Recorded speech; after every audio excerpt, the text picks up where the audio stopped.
Good afternoon, ladies and gentlemen. Welcome back to Fuel and Fumes, the 121st largest sporting podcast in New Zealand. I'm Mac, and that's Spencer. And with us, we have a very special guest today, two-time Formula Continental National Champ and Formula Ford National Champ, who's currently racing in Indy NXT with HMD Motorsports. Please welcome Mr. Nolan Allaer. How are you doing, brother?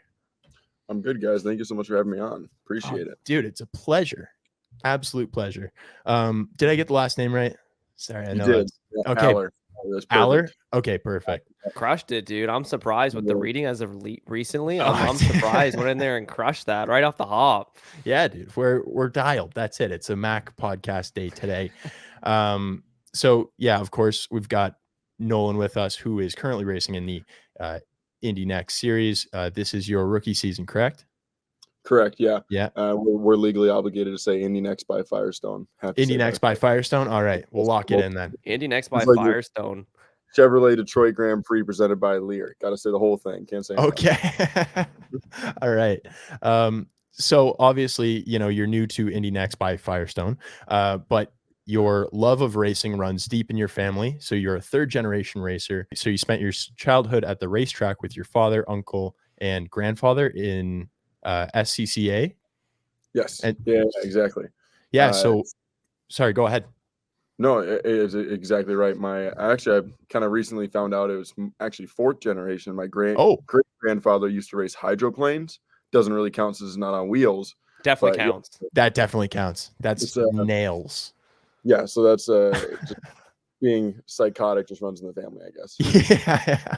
You guys all have that missing link, right? Yeah, you guys are not scared of speed or what happens when you go slow really fast. Yeah, exactly. It's crazy that it started in the air and then they were like, okay, this is maybe too aggressive. We might actually want to put this on the ground. It's crazy that it went that route rather than the opposite. But yeah, we went hardcore and then we ended up on four wheels on the ground.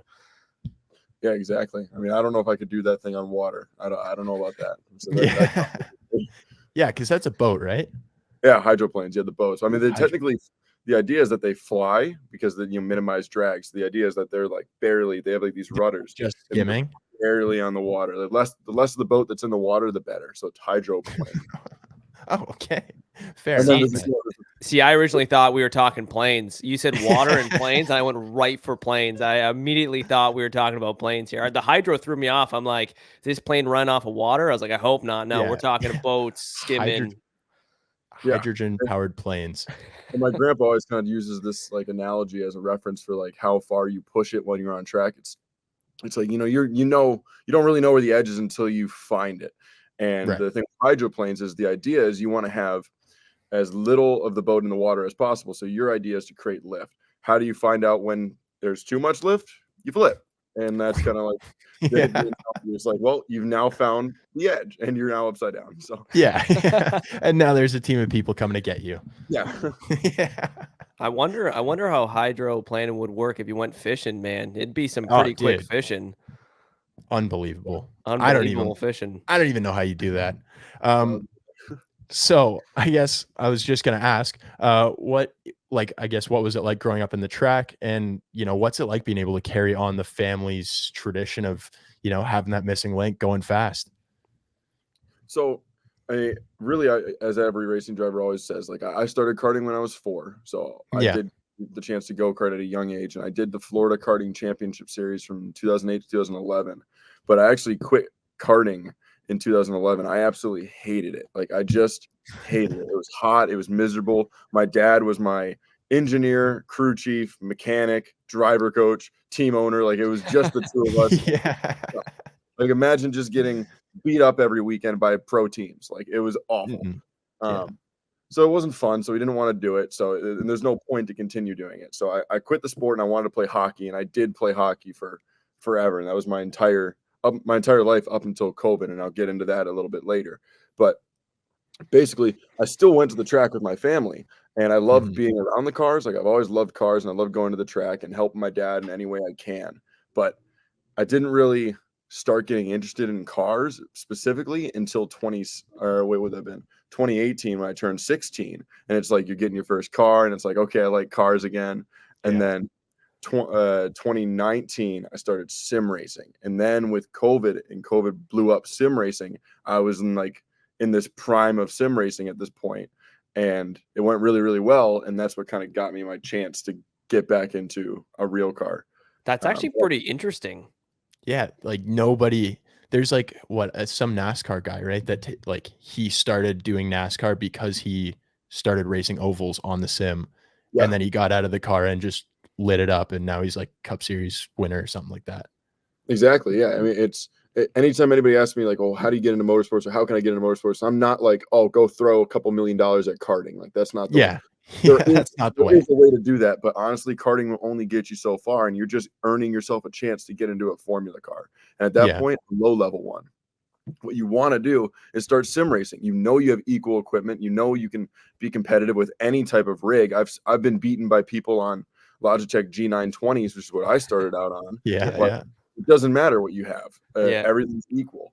And my first ever time in a race car was actually a graduation gift from my parents to drive my dad's car, a Formula Continental, but it was a one-time deal. Like it was an SCCA novice license at a tiny little club track out here in Michigan, Waterford Hills, which has a phenomenal driver's school. So like we can get into that later, where if you're ever going to go and get your SCCA license, go there. It's perfect. Really good place. Cheap track time. Great place to learn. My first weekend in the race car, which was supposed to be my only weekend because racing's expensive and we're not going to do it. I ended up being 2/10 off of my father's track record, and like a good 4 or 5 seconds a lap faster than any of the instructors that weekend. Wow. That's kind of baller. Outperform the instructors. I truly attribute all of that to sim racing. Like had I not done, this track isn't on iRacing, which makes it even better. It's literally, I didn't even have a way to practice it. This was just knowledge picked up from being in the sim and trying to be as competitive as possible in sim racing, being translated to real life at its purest. That's unreal. Oh, wow. And when you go from sim racing to real life, anyone who's done it before will attest. It's like all of your senses are dialed to 11. Suddenly you can feel and see everything, and it's like nothing else.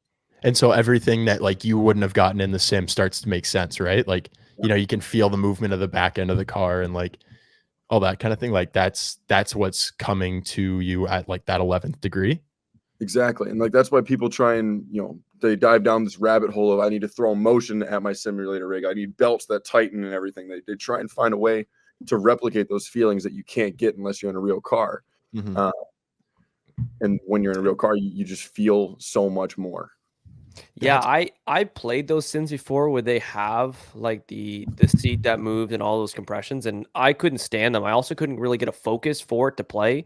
So it's funny that you say that you don't really need that per se, and you could use a decent rig to kind of just get started, just to understand the basics of it, and then like you said, really emulate it once you're actually in the car and take it to that next level, actually being in a car on the track. Yeah, I had a Logitech G920, and I started off on Xbox. I did a little bit of Forza. Like I did Forza for a little bit, and then I moved to, oh crap, what was it? I can't remember the actual name of the game. It was a game. But then I moved into a little bit of Assetto Corsa, but then really I stuck with iRacing. iRacing was my thing. And it wasn't until we knew I was going to be doing a bit more racing that I ended up upgrading my rig to like a little bit of Fanatic stuff. So my entire rig, and the reason I got into racing, cost no more than $500. Like, that's impressive. That's actually awesome. Impressive. That's it. Like that's all you need. And that's just also a massive flex to, all the kids who, spent all their days sitting out, like doing laps in the rain on the kart track, like sweating over that 1/10, and then you just show up and like light it up like that. That's hilarious. Well, I mean, I have a lot of friends who have come from karting, and one of the best drivers I've ever raced against in my life, and that's saying something, contending in the INDY NXT grid.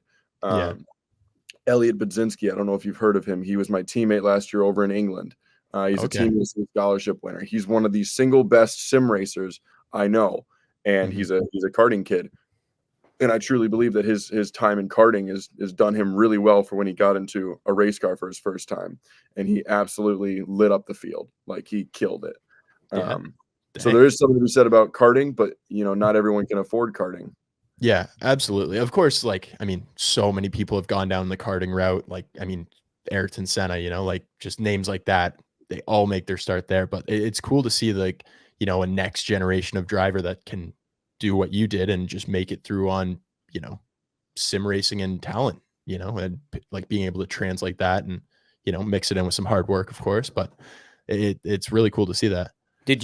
Were you specifically right away locked to like road courses, or did you do some oval stuff as well? Kind of get into what you were focused on when you were kind of getting into the sim racing. Well, I didn't like, if you're on iRacing, I don't like seeing the rookie licenses. So I definitely did a little bit of, everything just to make sure I didn't have a rookie license in anything. Yeah. But road course that's all I did. That's really all I did. I did. There was a point where, this is kind of funny, I broke my ankle while I was in school.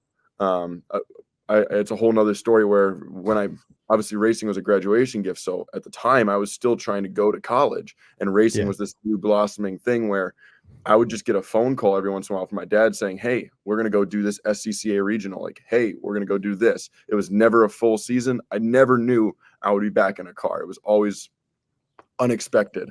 Yeah. But I was at school and I slipped on black ice and broke my left ankle. So I was kind of looking for a series where I didn't need to break. And I did a lot of dirt. What was it? The wing sprint series, the wing sprint cars. Yeah. Did a lot of that with one leg. And that was awesome. I had a really good time doing that. Those things are crazy. Yeah, and that's all steering input, right? Like that's all in your hands. You're scrubbing speed off, like going through the corner. I think you stay pinned like almost the whole time. And I just had a right leg. Yeah, that's nuts. It's crazy how your timeline is just everything happening for a reason of like, you dust that ankle and you're like, well, I guess we're doing sprint cars of just, knocking off things on the sim race just because of you, like you said, COVID came around and that put you in the sim, and now you had a broken ankle and then you were just doing dirt cars. So you found basically any way to do it, just almost not by luck, but almost just by the path that was created at the time.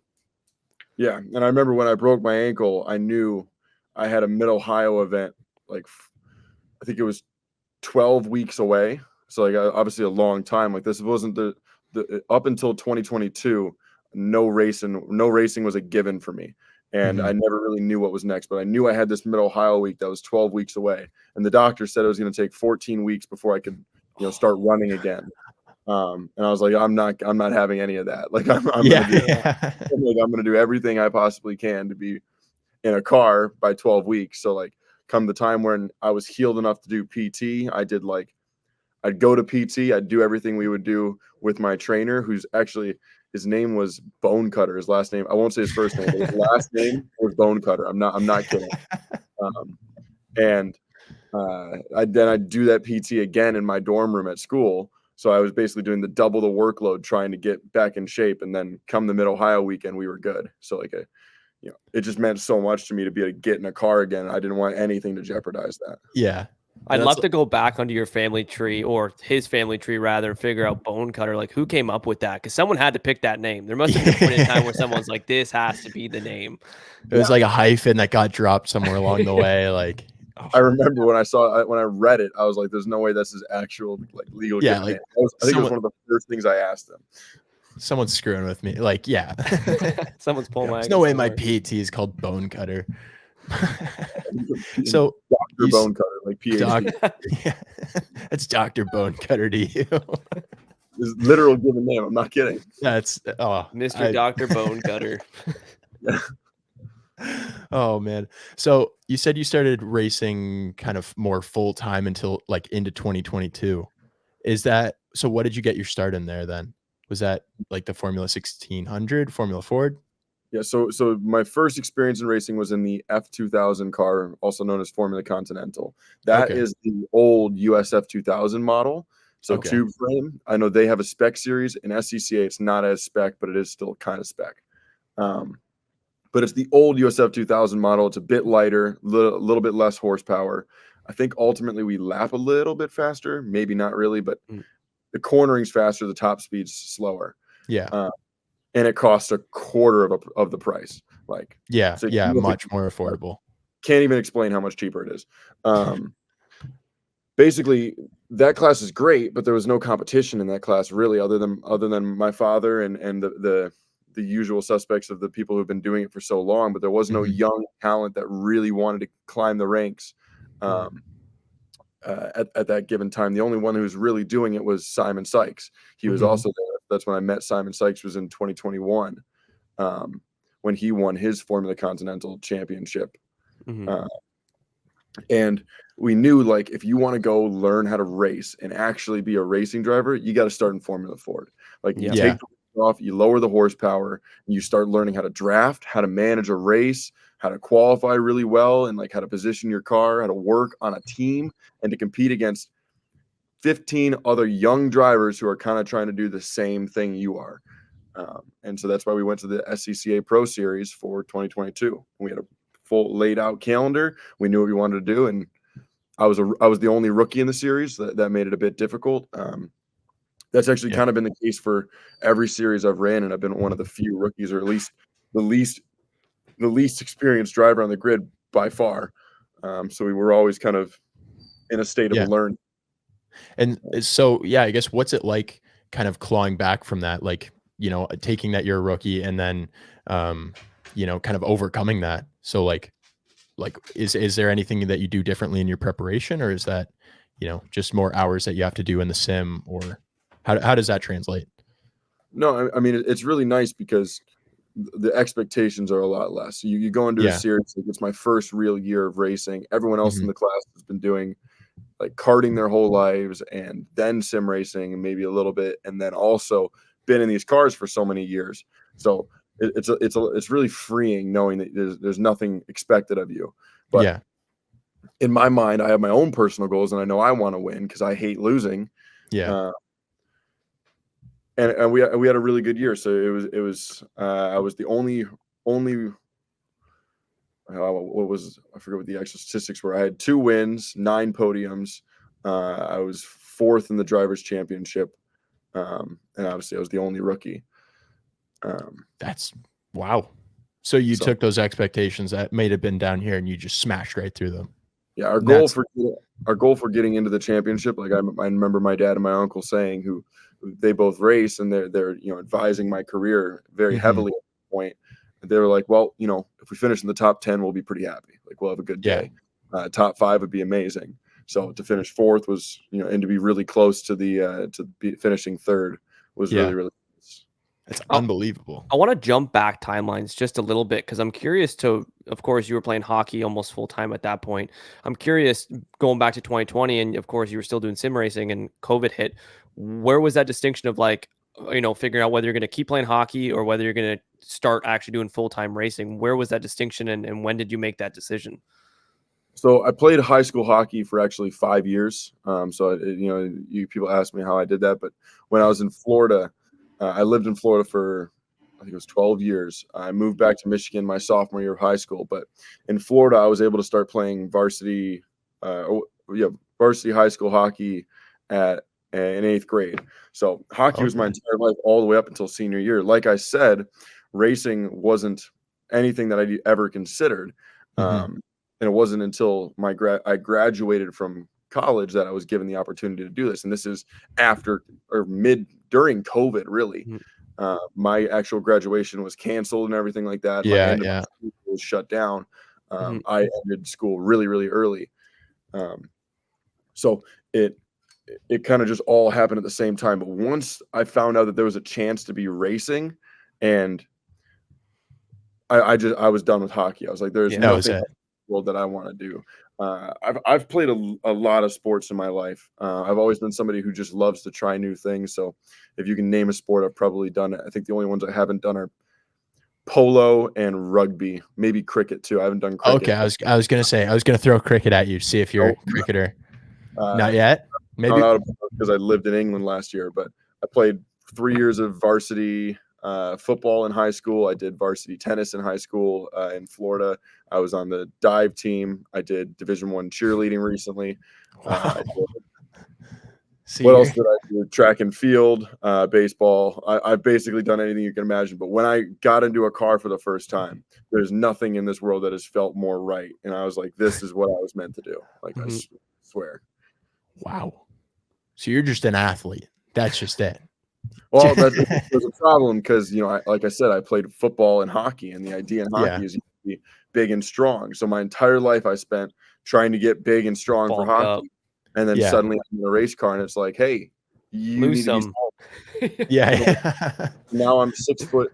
I think when I started racing, I was 6'3" and probably weighed 185, something like that. But a little bit maybe bulkier. Yeah. That was the intention. I did a lot of calisthenics for other reasons. I like to do a little bit of like parkour and stuff like that too. Again, I've done a lot of things. Don't even ask me. But like now I'm 6'1", so the cars have been compressing my spine, which is great.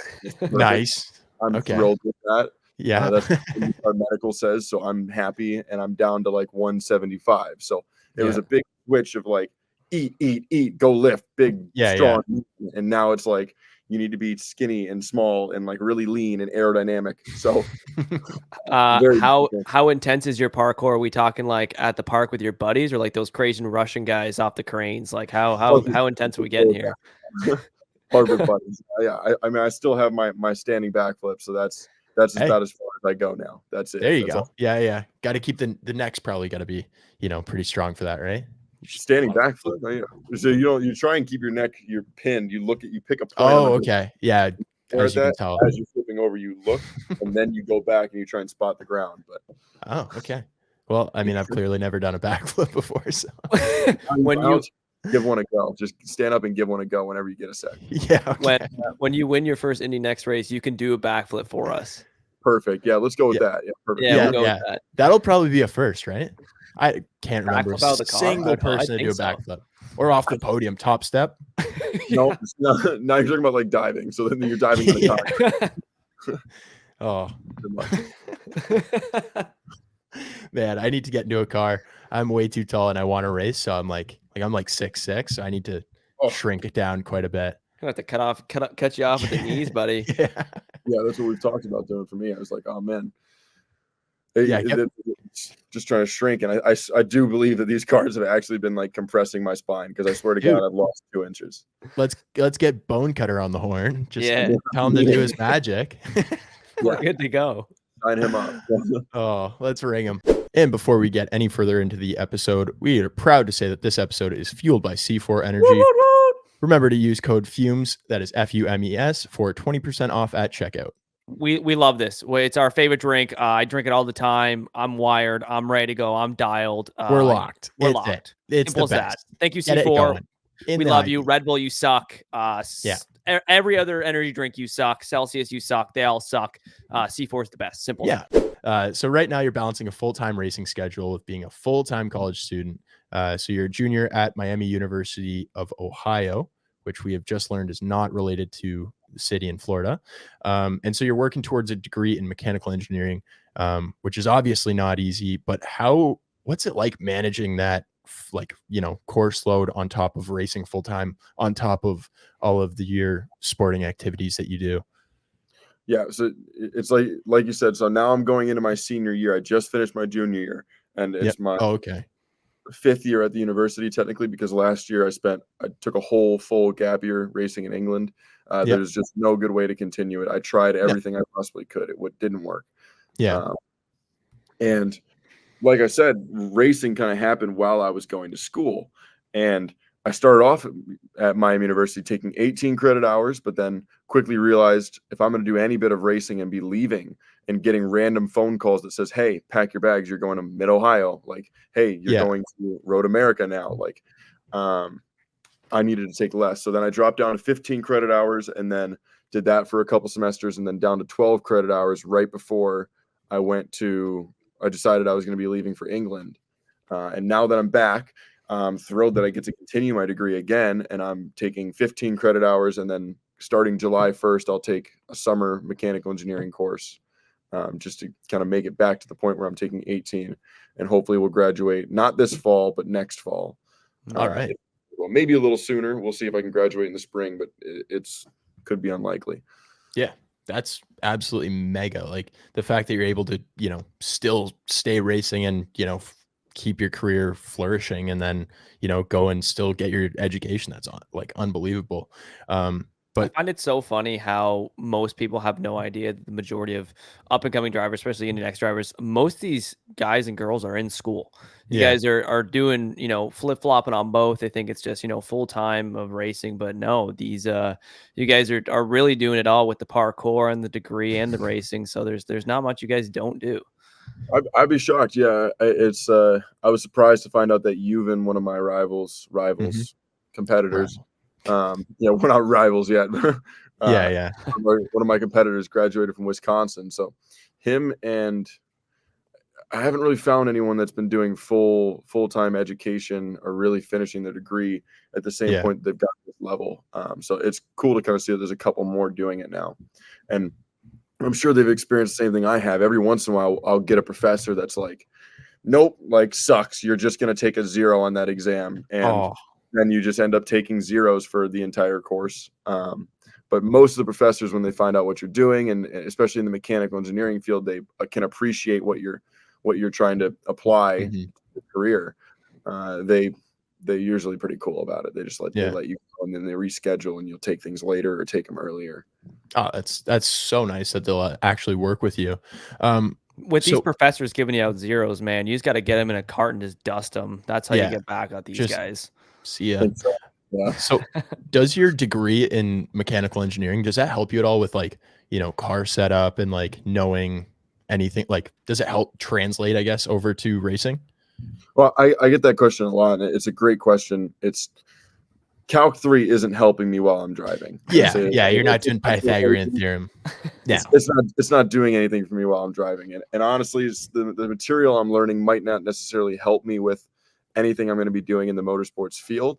Maybe a few applied physics problems, but Yeah. really it just helps test your understanding of the concepts, and it Mhm. proves that you're capable of understanding some of the mechanics behind how the world works. Right. Um, and when I approach my engineers and I get to know my engineers, them knowing that I have a background and understanding of this kind of material, I Mhm. think it makes them talk to me in a different way. It's, as opposed to talking to me as in the son of a billionaire, full-time racing driver, high school dropout. Yeah, Um, yeah. they just treat you a little differently, and it's like almost like a mutual respect of I can understand how difficult what you're doing right now. Mhm. Um, and And it's like a back and forth that we have where we kind of understand the physics behind the setup changes we make. right. And like engineering is like a way of thinking about a problem, right? Like they can kind of break it down in this mutual understanding or way that you have to look at it. So that's pretty cool. Like honestly, I've been dying to know that one because like I mean, it seems like everybody that's in racing uh like is doing mechanical engineering and I'm just like have no idea how that translates, but There's definitely a bit of mutual respect, like you said. Like they definitely respect of, your understanding of not just, the engineering side of it or just the car itself, but there's definitely that respect element of, understanding that you know a lot more than just being able to get in the car and drive. Yeah, it's exactly that. There's a lot of good books out there now that you can actually read, and you can start to learn about how to set up race cars. I know Adrian Newey's released a couple on yeah. aerodynamics. There's ways yeah, there you go. You can learn this material without getting an engineering degree. It's not Oh, something that okay. you Yeah. need to become an engineer. So like I'll never say like if you're going to be a racing driver, go get a mechanical engineering degree. All I'm saying is it can really help. And I Yeah. do education is very, very important. 100%. Before we head further into this interview, we want to thank our sponsor of the podcast, the Hall of Fame Collection. This company has one of the largest motorsports memorabilia collections in the world, including gear from nearly every driver you see on the grid, from helmets from Lando Norris this year and race used suits from Charles Leclerc. Interested in what they have in stock? We'll head to the website at racinghalloffamecollection.com for all your racing needs. Yep. It's the best. It's the mecca. It is the perfect place to get all of your sports car, motorcycles, racing, cards, Four wheel, two wheel, whatever you you name it. want. We got them. We have all the gear. It's all mostly some of it race used, hand signed, all authentic signatures. We've Whatever you got it want. all. Just pop on the website, hofcollection.com. Check us out. So shifting gears over to this weekend was your home race in Detroit, where you showed improvement over every lap, over every session, but unfortunately got collected in an incident with 3 laps left, was it? I think so. Yeah. So how was the build up to this race, and what was it like racing on your, home turf? Yeah, well, Detroit is an amazing track. No, Yeah. I do love Detroit. The track was it was incredible experience. It is by Mhm. far the most difficult track I've ever driven in my life. It makes 100%. St. Pete look like a club course. It is Yeah. so difficult. So there's all this conversation right now about some of the incidents that have happened in our race and incidents that have happened in the IndyCar race and some of the IMSA series. You Mhm. don't understand how difficult this track was for us to drive. It was Yeah. incredibly bumpy, extremely tight, and the fact that any of us made it across the finish line is a miracle. So, but it is honestly, it just added to the whole experience. Like these are the roads I grew up on. This is what it's like to go drive in Detroit. So I was like, Yeah. yeah, this is awesome. Like, let's do it. The first session, I was extremely apprehensive about it, and it kind of scared the crap out of me. Yeah. But come session 2, I understood, like, oh, okay, it is that bumpy, and like, oh wow, I am just gonna bottom out down Jefferson going 170. Yeah. And it's like this is Yeah. kind of new.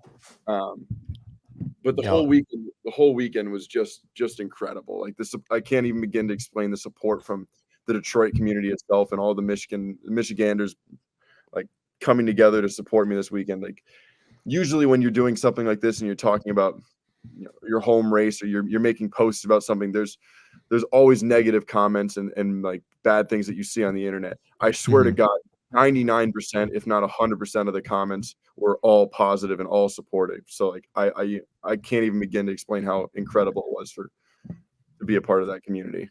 Yeah, dude. And it looked like you had full backing from, all of every single Michigan based company. You had National Coney Island, Fago, and the Detroit Lions as always Martini. But so were the Detroit Lions sponsoring you, or how did they come into play? Because like I saw you with that helmet. Incredible First of all, lid. unbelievable lid. The best one I think we've seen all season from, dare I say, any series of racing. So how did that come about? Like, did they reach out to you, or?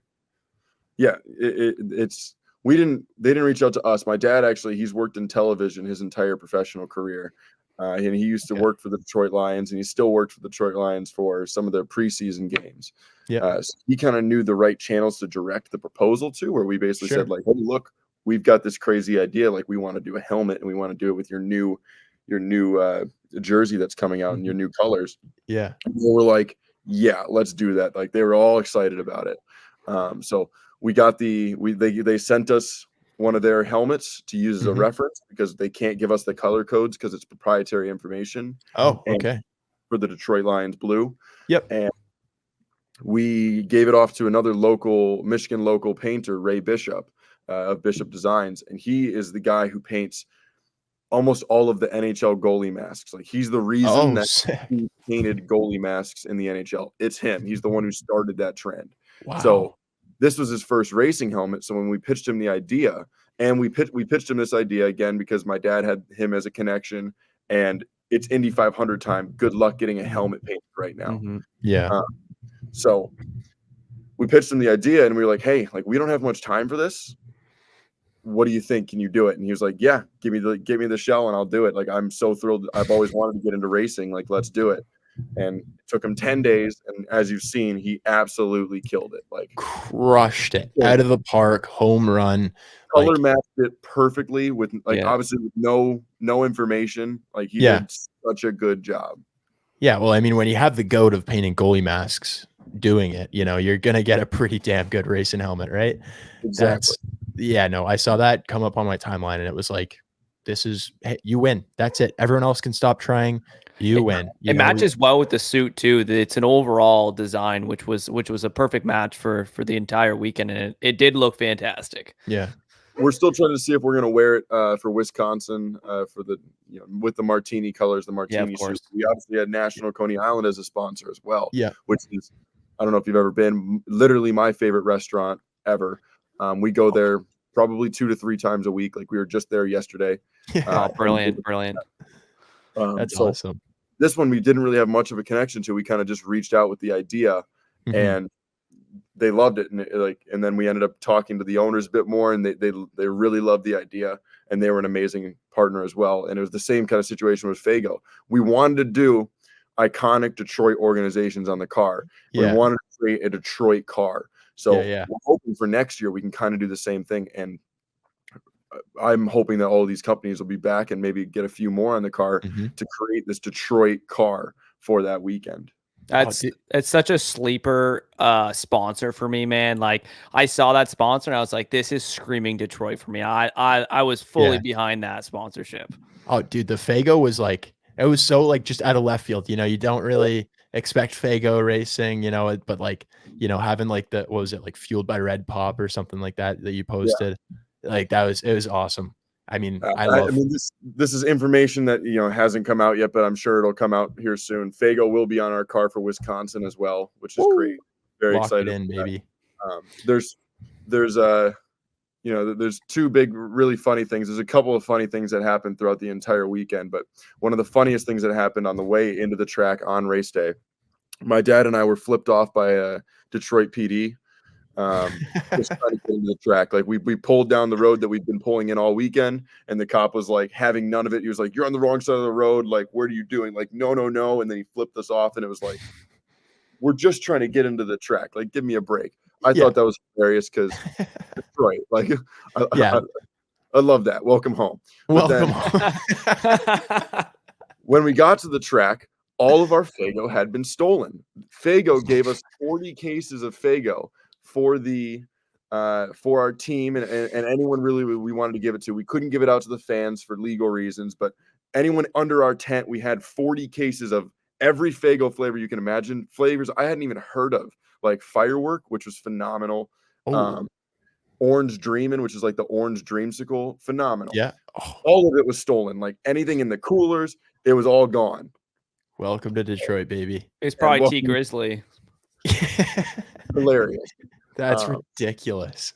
So honestly, it was pretty funny. But you know, if we're talking about the racing of the weekend, the weekend went really well. Like you know, obviously that's not the end that we wanted, and we can talk about that more if you like. I'm not holding back on that at all. But every session we went faster, and every session we literally went faster as far as lap time, and every session we were closer to the leaders significantly in the leaders' ultimate pace, and that's something that we always look for when we're going into a race weekend in this series. And you know, I think we had a really good race going. We started 17th. I ended up falling to 19th on the green flag. Prior to the race start, our briefing kind of stated, do whatever you can to stay on the inside. It's going to be the best method through turn 1. Jefferson turn 3, actually, technically. That didn't end up paying off for me. Miles Rowe had an absolutely mega move around the outside of everyone at turn 1. Yeah. Super sick. He's Miles Rowe. Like, of course he's going to do that. Yeah. It was like, all right, that's fair. So I ended up falling to 19th. But by the time our race ended, we were running in 12th. And like you said, 3 laps to go. And there was a point in the race where we had top 6 pace, and we were tracking really, really well. There was this flipping point about 15 laps in the race where Christian Bogle had kind of pulled a gap on me. Niles Coolin was still behind me. I was able to lunge by him. And all of a sudden, every lap, I could see more of the cars in front. I was like, wait, all of a sudden we have really, really good pace. And we were able to get by Christian Bogle using no push to pass. And it got to the point where we were chasing down the cars in front, and we got to the 3 laps left, and I had 45 seconds of push to pass left. And I basically had mapped it out in my mind. I was like, that's enough for 2 seconds of a burst on the front straight and then a 10-second burn down the back straight to basically clear anyone that's around me. Like, that's a significant burst of push to pass. And James Rowe on that lap that we were going into, he was scrapping with, I don't think it was Michael D'Orlando. Michael D'Orlando did get by him, but he and James Rowe was fighting with somebody else in front of him. And we ended up, you know, funneling down towards turns 5, turn 6, and going into turn 6, I think he claims it was a failure in the right rear at that exact moment that caused him to lock up and spin. We don't really know, but regardless, he did spin in front of me, and we were unfortunately collected in that incident. And we did look at all the data in the video, and it was, in my engineer's words, not mine, statistically impossible to avoid that collision. Yeah. So hearing something like that, makes me rest easier knowing there's literally nothing we could have done to avoid that. Yeah. You were set up perfectly. You know, wrong place, wrong time, right? And that's just racing, right? And that makes me feel much better, but Yeah. it is the same. That's not how we want to end our weekend. Exactly. Yeah, no, it sucks that, you have a great race leading up to it. You're in your home streets and that's just how it ends, right? Like that's just, it's just unfortunate, but, hopefully, you've got a race coming up this weekend in, where is it? Sorry. Road America this week. Road America. Right. Yep. Yeah. So, how you feeling about that going into it? And, what's your overall outlook for the rest of the season coming up? Yeah. Well, Road America is basically the exact opposite of Detroit. Yeah. Even though we're running, probably very low downforce setup at Road America, it's buttery smooth except for the exit curves and a lot of high speed, high commitment corners. So I don't really know. Road America is a track that I've been to before in a Formula Continental in 2021. So it's been a very good minute since I've been there. Yeah. And obviously this car is roughly 20 or 30 seconds a lap faster than that car. So, so you're in for some learning. Yeah. It was the same kind of concept. When we went to Barber this year, I'd been to Barber in 2022 in Formula Ford. So that was the first track that we were going to that I'd seen before. And I thought it was going to be like the same track. Like I was going to feel kind of the same thing, or at least feel a little bit familiar with it. Yeah. No, this car made it entirely a different track. That was not Barber Motorsports Park that I drove. That was a very different track. The downforce and the speed of those cars changes things. So I don't know what to expect going into Road America, but it is relatively simple per se. So there's high hopes as far as getting used to the car quickly and trying to get closer and closer to the front. And in general, would you say, like, with your driving style, like if you had to put a name on it, what would you call it? Like, is it, gunslinger, surgeon, engineer? Like, do you have anything that you kind of go off of? Yeah, I don't have, a nickname or anything like that yet. Yeah. I'm just really, this year it's been kind of more about being a little bit more conservative. I know a lot of my rivals, my competitors have the budget to write off their cars, and I necessarily do not have that kind of budget. Yeah. So it is something that's sitting in the back of my mind, but I'm not one to give up free positions, and I'm always pushing, and I will go wheel to wheel with somebody, and I will take contact if it's needed. So it's kind of a duality. Yeah, absolutely. Like I've said, I've done so many different things in my life. Like I genuinely believe that I'm a little bit of like a jack of all trades. So I try and pick up on everything I can and just learn and improve and adapt to whatever's necessary to do well. And I don't know what that's going to be at Road America. We'll find out once we get going there. Find out in practice, baby. I like that. And you know what? It's going to be a bad day for the competition, man. I got a good feeling for you. Me too. Having a weekend that's so close to a previous weekend. We haven't had anything like that in this series, so driving will be fresh in my mind. So I have hopes. And in general, I think June's pretty jammed up for you guys. I think you've got 3 races in the month. Yeah. It's pretty good because then we also go to Laguna doubleheader. Laguna, yeah, that's gonna be very fresh in your mind. Yeah, and the Laguna's piece of cake, right? It's Laguna. Yeah. Easy corkscrew. Give it a go. No, the corkscrew is honestly the easy part. The hardest corner on that track, the 2 hardest corners are the corners leading to the corkscrew, the kink that goes up the hill, the huge compression bump. You never go through that corner and think, I did a good job. Like, never. Every time you're like, dang it, I could have done that better. Yeah. And then the corner after it, since the repave, I've never been there before. We went there testing. We were supposed to get 2 days of testing there. We ended up only getting a half day on day 2 because, of course, when we went there, it was the storm of the century in California. We lost power. The track was flooded, which is the story of my life with testing right now. Like, even our Sebring testing was rained out. The Mid-Ohio bonus test we did not long ago was kind of rained out. Testing is at a premium for me. So again, suffering from the rookie complex. Yeah.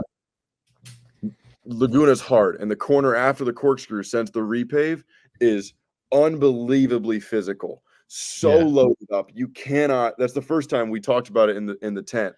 A couple of the drivers said that's the first time they've ever not been able to make a corner because they can't turn the wheel hard enough to get down to the corner. It is so loaded up. That's great. And so, like, loaded up, are you talking like G-forces, or is that like the front wheels are loaded? Yes, all the above. Yeah, like, everything. You're just checking the box. You get pinned, and you're just trying to turn the wheel as hard as you can, but it's compressive, and you're trying to bleed onto the throttle as much as you can, and it's serious corner. Oh, man.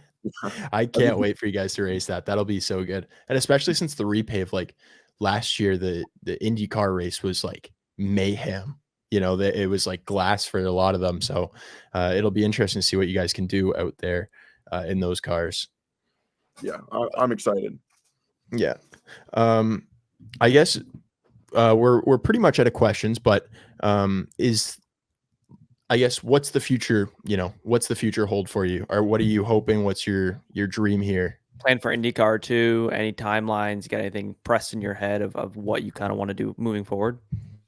Yeah, well, that's what everyone's thinking about is what's the next step. Yeah. And realistically, finances are the issue for us right now. We're really working hard on me being able to compete in this series and learn as much as I can. But in order to do that, the finances have to be there. So we're always looking for sponsorship. And thankfully, we've had great support from Martini throughout the entire campaign, and picking up sponsors like the Detroit Lions. National Coney Island was a big one. And there you go. They've been really, really good to help us along our season. But the idea is I want to be back in Indy next year. Everything I've taken and I've learned so far, if we go back to Detroit again this coming weekend, it's a very different story. Very, very different story. So the idea is we want to go again. And you start looking at an IndyCar seat in potentially 2026, maybe 2027. IndyCar is still the dream, but I wouldn't mind going and doing some sports car racing along the way. I'd love to get into IMSA, maybe end of this year, start of next year. Sports car racing has always kind of also been a passion of mine. I do really enjoy watching endurance racing, and I wanted to get into it. So that's something that's heavily engineer and setup dependent as well. So I would be interested in doing some development driving or some co-driving, maybe some coaching. That's really all I got going. That's what I want to do. Well, that's sweet, man. Well, we will keep our eyes peeled for you in hopefully 2026 or any opening IMSA endurance racing or sports car. But before we go, is there anything that you want to tell the people? What social media, anything like that? Where can we find you? Yeah, it's easy enough. All of my social media is at Nolan Allaer. If you can spell my last name right, which is sometimes difficult. 50-50. You'll be able to find it. Another funny story: they misspelt my name on the card when we were doing the autograph session for Indy NXT. No way. In St. Pete's? No, I'm sorry. Was it in St. Pete's, or was it like one of the any of the like just Detroit, the recent one? Oh, brilliant! Awesome! What a great one to spell your name wrong. Nolan Allaer, like Allear. It was supposed to be Allaer. And I was like, oh, that's really nice. Like, thanks, Detroit. Like, another welcome home, man. It's not like it's my home race or anything. That's fine. Yeah, no worries. Don't sweat it, guys. Yeah. So I took a pen, I crossed it off, and I spelt it right. Every single one, your hand must have been dead. Yeah, I made a whole point of it. Yeah. Thank you, Detroit. Yeah. Thanks, Detroit. Appreciate it. All right. And I think that wraps us up for today. Thank you so much for listening. And for all the listeners, you can find this on YouTube, Instagram, TikTok, any major streaming platform, media platform, Spotify as well. And with that, we are out of here. Thank you, Nolan.